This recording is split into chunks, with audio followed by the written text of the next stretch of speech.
Welcome to my YouTube channel GK for nurses. मेरा नाम है कीर्ति। गाइस, आज के इस वीडियो में हम डिस्कस करेंगे 22 जून 2020 को। दैट मीन्स आज ही क्या क्या दिन भर में घटनाएं घटी वो एज अ करंट अफेयर हम पढ़ेंगे क्वेश्चन बेस्ड पर। तो यहाँ पर जो भी MCQ बेस्ड क्वेश्चन मैं आपके लिए बताने वाली हूँ, चाहे वो नर्सिंग के लिए आप एग्जाम देते हो या फिर अदर एग्जाम देते हो, सभी कॉम्पिटेटिव एग्जाम में करंट अफेयर है जो अपना एक मोस्ट इम्पॉर्टेंट रोल प्ले करता है। इवन हर एक एग्जाम की बात की जाए तो आई होप आपको वीडियो अच्छा लगे, प्लीज़ एंड तक जरूर बने रहिए। और साथ ही साथ चैनल पर नए हैं तो चैनल को सब्सक्राइब जरूर करना, वीडियो को लाइक करना और कमेंट बॉक्स में अपने कमेंट्स जरूर लिखना। चलिए आज के इस वीडियो को हम स्टार्ट करते हैं। तो यहाँ पर क्वेश्चन नंबर फर्स्ट है, job guarantee scheme for urban poor to be launched by which state government. हाल ही में अभी जॉब गारंटी स्कीम को लॉन्च किया गया फॉर द पुअर अर्बन लोगों के लिए, इस स्कीम के लिए लॉन्च किया गया है। तो स्कीम कहाँ पे लॉन्च हुई है? ऑप्शन है यहाँ पर ए यूपी, बी MP, सी झारखंड और डी महाराष्ट्र। तो जो job guarantee scheme for urban poor people है, ये अभी रिसेंट में ही लॉन्च की गई है झारखंड में। झारखंड सरकार ने स्कीम लॉन्च की है, मनरेगा के तहत ही स्कीम लॉन्च की है। बट ये मनरेगा से थोड़ी डिफरेंट स्कीम है और इस स्कीम का जो फुल नेम है वो है मुख्यमंत्री श्रमिक योजना will guarantee 100 days of work. तो इस स्कीम में जो जॉब गारंटी स्कीम है और मुख्यमंत्री श्रमिक योजना झारखंड में लॉन्च की गई है, तो इसका जो एम रखा गया है, गारंटी इसमें दी गई है कि 100 डे आपको वर्क दिया जाए। 365 दिन में से 100 दिन आपको है जो काम दिया जाएगा, जो भी अर्बन अनस्किल्ड लेबर्स हैं उनके लिए काम दिया जाएगा। और ये स्कीम है जो अभी कोविड-19 को ध्यान में रखते हुए इसको लॉन्च किया है झारखंड सरकार ने। तो आपको इसके लिए याद रखना है मनरेगा डिफरेंट है और ये employment guarantee scheme for urban poor है डिफरेंट है। ये लेकिन कहाँ पे लॉन्च हुई है? झारखंड में। नेक्स्ट है, इन विच स्टेट एक तू खेला एक तू पढ़ो स्कीम लॉन्च्ड।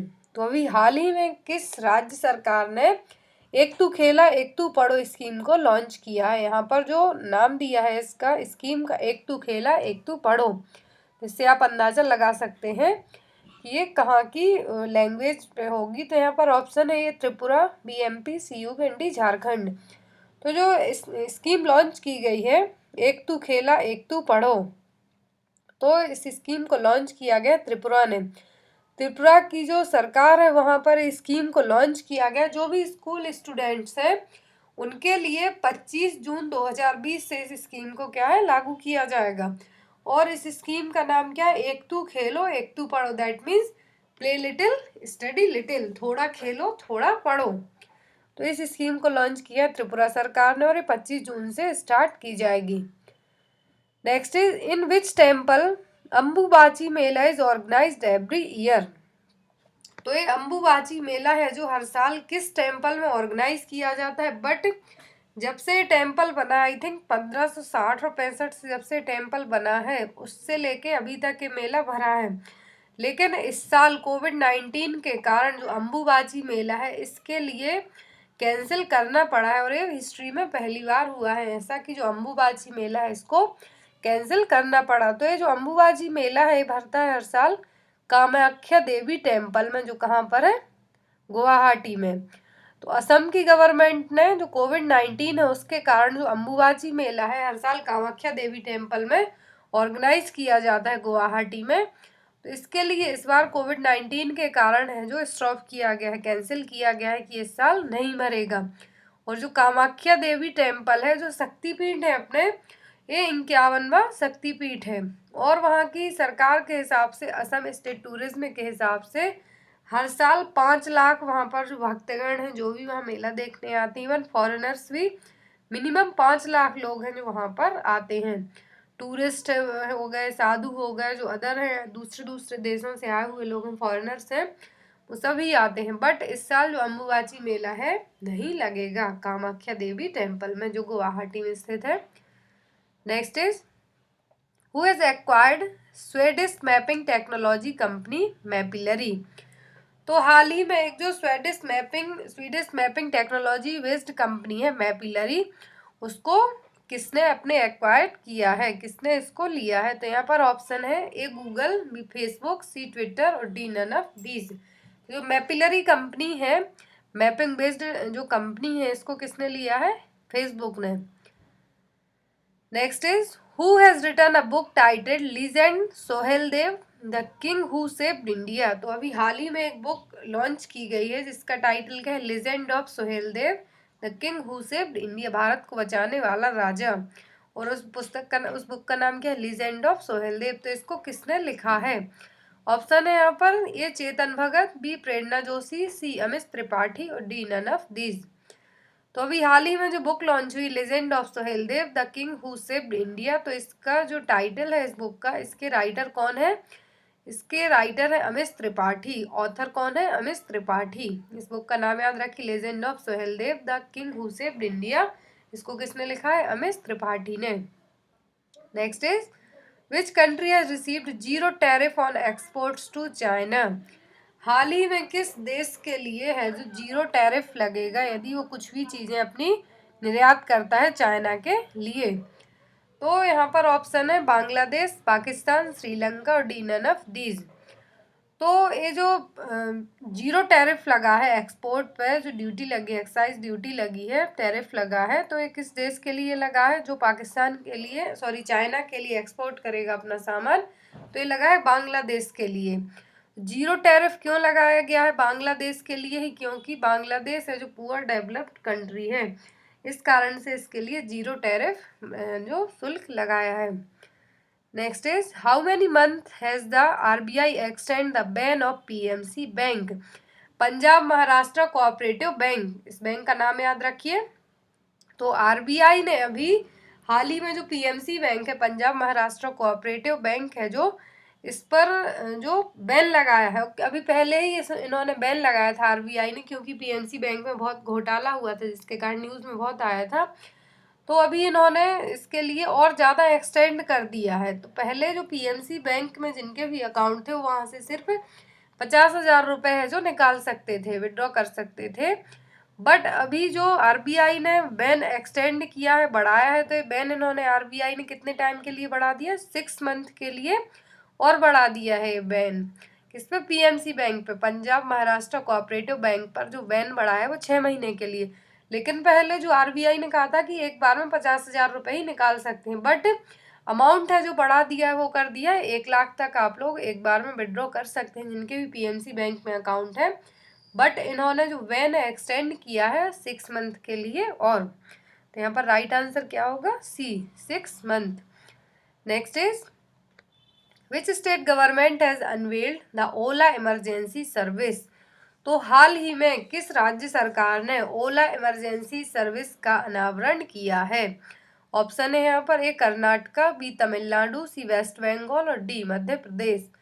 तो ओला इमरजेंसी सर्विस है क्या? पहले आपके लिए बता दें, तो ओला इमरजेंसी सर्विस है ये जो भी नॉन कोविड पेशेंट है, मतलब जिनमें कोरोना नहीं है और उनको हॉस्पिटल जाने के लिए यदि ओला बुक करना है, तो ओला से है जो तमिलनाडु सरकार ने एक टाई अप किया है, जो मैप रहेगा उसमें ओला में जितनी भी हॉस्पिटल रहेंगी तमिलनाडु की उस मैप में शो होंगी। तो जो भी नॉन कोविड पेशेंट हैं, जिन भी लोगों को कोरोना नहीं है, तो वो लोग जो ओला ऐप है तो उससे ओला से अपने लिए कैब, टैक्सी कुछ भी बुक कर सकते हैं। और उससे जो नॉन कोविड पेशेंट के लिए ही ये ऐप है, सॉरी जो ओला इमरजेंसी सर्विस है, ओनली नॉन कोविड पेशेंट जिनको कोरोना नहीं है, कोविड-19 नहीं है, वही लोग हैं जो हॉस्पिटल जा सकते हैं। और ओला इमरजेंसी सर्विस कहाँ पर जो अनवील हुई, अनावरण हुआ है, तो हुई है तमिलनाडु ने। Next is recently 19th great June rebellion day has been observed in which state. तो 19th great June rebellion day, तो ये 19वां है जो ग्रेट जून रिवेलियन डे कब मनाया जाता है, सॉरी किस स्टेट में मनाया जाता है?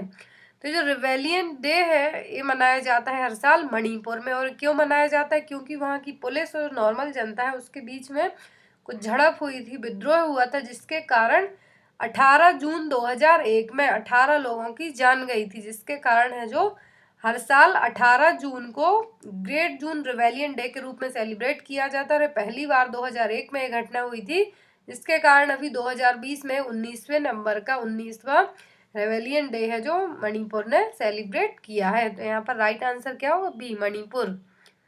Next is recently India has decided to buy 12 Sukhoi aircraft from which country.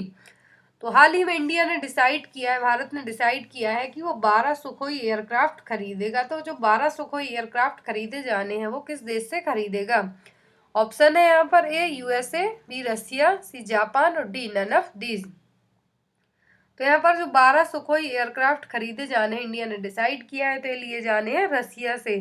रसिया से है जो 12 सुखोई एयरक्राफ्ट लिए जाने हैं। और अभी प्रेजेंट की बात की जाए तो जो हमारे रक्षा मंत्री हैं राजनाथ सिंह, वो भी प्रेजेंट में रसिया गए हुए हैं आधिकारिक यात्रा पर।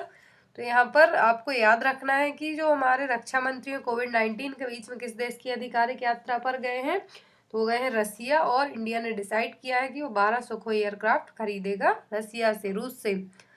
Next is according to the recent report of ADB Asian Development Bank, what percent of Asia's growth rate will be in 2020।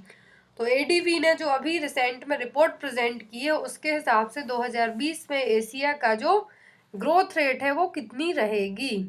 तो यहाँ पर एडीबी का फुल फॉर्म क्या है? एडीबी क्या है? Asian Development bank. तो एशियन डेवलपमेंट बैंक ने एक जो रिपोर्ट जारी की है, पेश की है, उसके हिसाब से 2020 की जो ग्रोथ रेट रहेगी वो होगी 0.1%। ये इवन ऑल ओवर वर्ल्ड की बात की जाए तो कोविड-19 के कारण ऑल ओवर वर्ल्ड है जो अफेक्ट हुआ है, इवन इकोनॉमिकल और फाइनेंशियल तरीके से, दोनों तरीके से। तो यहाँ पर एडीबी ने एक रिपोर्ट जारी की और इसके हिसाब से, इस रिसेंट रिपोर्ट के हिसाब से 2020 में एशिया की जो ग्रोथ रेट रहेगी वो होगी 0.1%। Next is who has developed an ultrasound for screening of कोविड-19। हाल ही में किस आईआईटी ने और किस कहाँ पर है जो अल्ट्रासाउंड डेवलप किया गया है कोविड-19 पेशेंट की स्क्रीनिंग के लिए? तो ये अभी किया है आईआईटी पलक्कड़ ने। तो आईआईटी पलक्कड़ कहाँ पर है? केरला में। आईआईटी पलक्कड़ ने अभी एक ऐसा अल्ट्रासाउंड डेवलप किया है जो कोविड-19 पेशेंट के लंग्स या फेफड़ों में डायरेक्ट उनकी स्क्रीनिंग करेगा कि ये कितने अफेक्टेड हुए हैं या फिर इनको कोविड-19 है या नहीं। इन सभी स्क्रीनिंग के लिए आईआईटी पलक्कड़ जो कि केरला में स्थित है, इन्होंने अभी एक ऐसा अल्ट्रासाउंड बनाया है। तो यहाँ पर राइट आंसर क्या होगा? B, IIT Palakkad. और ये कहाँ पर है? केरला में। Next is recently in which state Amazon gets approval for home delivery of liquor. तो अभी हाल ही में अमेजन और बिग बास्केट के लिए अप्रूवल मिला है कि वो होम डिलीवरी करवा सकती हैं शराब की, दारू की, लिक्वर की। तो यहाँ पर ये अभी हाल ही में किस स्टेट के लिए अप्रूवल मिला है? तो ये मिला है वेस्ट बंगाल ने। तो वेस्ट बंगाल की जो सरकार है, गवर्नमेंट, वहाँ पर अमेजन और big basket e commerce company है, इनके लिए अप्रूवल मिला है कि ये लोग होम डिलीवरी कर सकती हैं शराब की। तो अब जो भी लोग वेस्ट बंगाल में उनको घर बैठे दारू पीना होगी, लिक्वर चाहिए होगा, तो वो लोग ऑनलाइन मंगवा सकते हैं अमेजन और बिग बास्केट से। एक पॉइंट और यहाँ पे ऐड हो जाता है, जब बात वेस्ट बंगाल की जा रही हो तो वहाँ की मुख्यमंत्री कौन है? ममता बनर्जी। अभी हाल ही में वहाँ पे बहुत सारे ऐसी नई नई चीजें हुई हैं जो एग्जाम में आ सकती हैं। तो वहाँ पर एक जो ऐप लॉन्च हुई वो संधाने ऐप। और जो सुंदरबन और जो बुक्सा नेशनल पार्क है ये भी वेस्ट बंगाल में है।